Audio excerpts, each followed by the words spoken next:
ഇപ്പോൾ കുറച്ച് ദിവസങ്ങളായിട്ട് സോഷ്യൽ മീഡിയയിൽ കൂടി ന്യൂസിൽ കൂടിയൊക്കെ പൊടിക്കുഞ്ഞുങ്ങളെ പറ്റിയുള്ള വാർത്തകൾ നമ്മൾ കേൾക്കുന്നുണ്ട്. ചെറിയ കുഞ്ഞുങ്ങളെ പറ്റി ഞങ്ങൾക്ക് എല്ലാവർക്കും അറിയാം, ഞാൻ പിന്നെ അത് പറയണില്ല.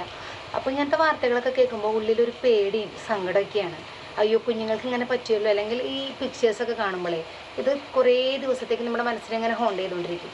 പിന്നെ ആ കുഞ്ഞുങ്ങളുടെ സ്ഥാനത്ത് നമ്മുടെ കുഞ്ഞുങ്ങളുടെ എങ്ങാനും മുഖം നമ്മുടെ മനസ്സിൽ ഓർമ്മ വന്നാൽ പിന്നെ കഴിഞ്ഞു. ആ ദിവസവും കഴിഞ്ഞു, ചിലപ്പോൾ ആഴ്ചയും കഴിയും, കുറേ ദിവസങ്ങളും അങ്ങനെ പോയി കിട്ടും. ഇത് തന്നെ ചിന്തിച്ച് കാരണം നമ്മളൊക്കെ ചെറിയ കുഞ്ഞുങ്ങളുള്ളവരാണല്ലോ. അപ്പോൾ ഇങ്ങനെ കാണുമ്പോൾ നമുക്കത് ചിലപ്പോൾ പലർക്കും റിലേറ്റ് ചെയ്യാൻ പറ്റും. ഇതിങ്ങനെ ഓർമ്മയിൽ വന്ന് ഇത് ഭയങ്കര ബുദ്ധിമുട്ടാണ് ഇങ്ങനത്തെ വാർത്തകൾ കാണുമ്പോൾ. അപ്പം കുഞ്ഞുങ്ങളെന്ന് പറയുന്നത് നമ്മുടെ ചോയ്സാണ്. കുഞ്ഞുങ്ങൾ ആഗ്രഹിച്ചിട്ട് അവർ നമ്മുടെ ലൈഫിലേക്ക് വന്നതല്ല. നമ്മളൊരു കുഞ്ഞിന് വേണ്ടി ആഗ്രഹിച്ച് മോഹിച്ച് കാത്തിരുന്ന് ഒരു ജീവനെ നമ്മൾ ഭൂമിയിലേക്ക് കൊണ്ടുവരുമ്പോൾ അതിന് വേണ്ടുന്ന എല്ലാ സുരക്ഷിതത്വവും അതിന് വേണ്ടുന്ന എല്ലാ ആവശ്യങ്ങളും നിറവേറ്റുക എന്നുള്ളത് നമ്മുടെ മാത്രം ഉത്തരവാദിത്വം, കടമയാണ്. നമ്മൾ ആഗ്രഹിച്ച് കൊണ്ടുവന്നൊരു ജീവൻ നമ്മുടെ കൈ കൊണ്ട് ഇല്ലാതാവുന്നതിനേക്കാൾ നല്ലത് അങ്ങനെ ഒരു ജീവനെ ഭൂമിയിലേക്ക് കൊണ്ടുവരാതിരിക്കാനുള്ള പ്രിക്കോഷൻസ് എടുക്കുന്നതല്ലേ.